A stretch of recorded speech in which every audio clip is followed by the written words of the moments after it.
Hello friends, welcome back to my channel.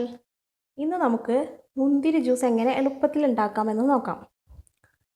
ഇത് നമ്മൾ മിക്സിയിൽ അടിക്കുകയോ അല്ലെങ്കിൽ വേറെ തരത്തിലുള്ള ബുദ്ധിമുട്ടുകളൊന്നുമില്ല. നമ്മൾ നല്ല പഴുത്ത മുന്തിരി, നല്ല പുളിയുള്ള പഴുത്ത മുന്തിരി ഒന്ന് വേവിച്ചെടുത്താണ്. ഒന്ന് അടുപ്പിൽ വെച്ച് ഒരു ഗ്ലാസ് വെള്ളത്തിൽ 1 കിലോയോളം മുന്തിരി ഉണ്ട്, അതൊന്ന് വേവിച്ചെടുത്താണ് ഞാൻ. പിന്നെ നമുക്കിതിലേക്ക് ഷുഗറും ഇത്രയും സാധനങ്ങൾ മാത്രമേ നമുക്ക് ആവശ്യമുള്ളൂ. അപ്പോൾ നമ്മൾ ഈ വേവിച്ചെടുത്ത മുന്തിരി ഒന്ന് തണുത്തതിന് ശേഷം കൈകൊണ്ട് തന്നെ നന്നായി ഒന്ന് മിക്സ് ചെയ്തെടുക്കണം. അതിൻ്റെ എക്സ്ട്രാക്ട്സ് ഒക്കെ ഇളകി വരുന്ന തരത്തിൽ ഒന്ന് മിക്സ് ചെയ്തെടുക്കണം. അപ്പോൾ അതിനു മുമ്പായി നിങ്ങൾ ഈ ചാനൽ ആദ്യമായിട്ടാണ് കാണുന്നതെങ്കിൽ ഒന്ന് സബ്സ്ക്രൈബ് ചെയ്യുക. അതുപോലെ തന്നെ ബെല്ലൈക്കൺ പ്രസ് ചെയ്ത് നോട്ടിഫിക്കേഷൻ ഒന്ന് എനേബിൾ ആക്കി വെക്കുക. നമുക്കിത് നന്നായി ഒന്ന് മിക്സ് ചെയ്തെടുക്കാം.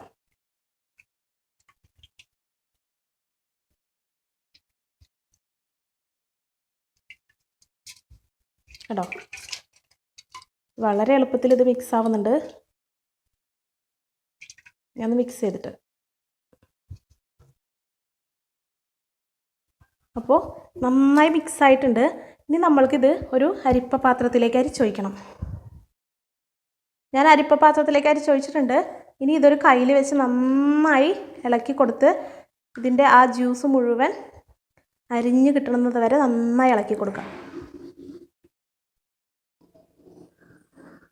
ഞാൻ അരിച്ചിട്ടുണ്ട്. ഇതിൽ നമുക്ക് കണ്ടോ, ഇതിൽ ഇനിയും അതിൻ്റെ എക്സ്ട്രാക്ട്സ് ഒന്നും മുഴുവനായി വന്നിട്ടില്ല. അപ്പോൾ നമുക്ക് കുറച്ചുകൂടെ വെള്ളമൊഴിച്ച് വീണ്ടും അതുപോലെ തന്നെ ചെയ്യാം. കുറച്ചുകൂടെ വെള്ളമൊഴിച്ച് ഒന്നും കൂടെ നന്നായി മിക്സ് ചെയ്ത് കൊടുക്കുക. കൈ കൊണ്ട് ചെയ്യുന്നതാണ് നല്ലത് കേട്ടോ. കൈ കൊണ്ട് നന്നായിട്ട് മിക്സ് ചെയ്തിട്ട് വീണ്ടും അരിച്ചൊഴിക്കാം. അപ്പോൾ നമ്മുടെ ജ്യൂസ് റെഡി ആയിട്ടുണ്ട്. ഇനി ഇതിലേക്ക് നമുക്ക് ഷുഗർ ചേർക്കണം. ഷുഗർ നമുക്ക് അത്യാവശ്യം നല്ലോണം വേണം കേട്ടോ. മുന്തിരിയുടെ പുളിപ്പ് അനുസരിച്ച് ഷുഗറിൻ്റെ അളവ് കൂടും. മുന്തിരി ജ്യൂസിന് നല്ല മധുരം കിട്ടാൻ നല്ലോണം ഷുഗർ ചേർക്കണം. എന്നിട്ട് നന്നായി ഇളക്കി കൊടുക്കാം. പാകത്തിന് മധുരം നോക്കി ഇളക്കി കൊടുത്ത് അങ്ങനെ ഷുഗർ ചേർത്ത് കൊടുക്കണം.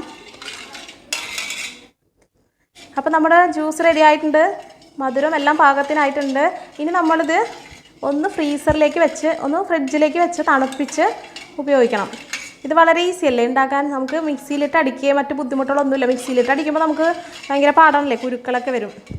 കുരുക്കളൊക്കെ പൊടിഞ്ഞ് ഒരു ടേസ്റ്റ് ഉണ്ടാവില്ല. അപ്പോൾ ഇങ്ങനെ പുഴുങ്ങിയെടുത്തിട്ട് ജ്യൂസ് ഉണ്ടാക്കുകയാണെങ്കിൽ വളരെ ടേസ്റ്റി ആയിരിക്കും. പിന്നെ ഇത് നമുക്ക് 2 ദിവസം വരെ ഫ്രിഡ്ജിൽ വെച്ച് ഉപയോഗിക്കാൻ പറ്റും. പിന്നെ കുട്ടികൾക്കൊക്കെ വളരെ ഇഷ്ടമാകും, വലിയവർക്കും ഇഷ്ടമാവും. പിന്നെ രാത്രി ഓരോ ഗ്ലാസ് മുന്തിരി ജ്യൂസ് കഴിച്ചിട്ട് കിടക്കുന്നത് ബ്ലഡ് വയ്ക്കാൻ വളരെ നല്ലതാണ്.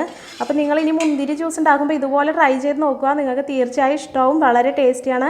മിക്സിയിൽ അടിക്കുന്ന ജ്യൂസിനേക്കാളും ജ്യൂസറിൽ ഉണ്ടാക്കുന്ന ജ്യൂസിനേക്കാളും വളരെ ടേസ്റ്റിയാണ്. പിന്നെ മുന്തിരി വേവൊന്നുമുണ്ട്. അപ്പോൾ അതിൻ്റെ ഗുണവും നമുക്ക് തന്നെ കിട്ടും. Okay, thanks for watching.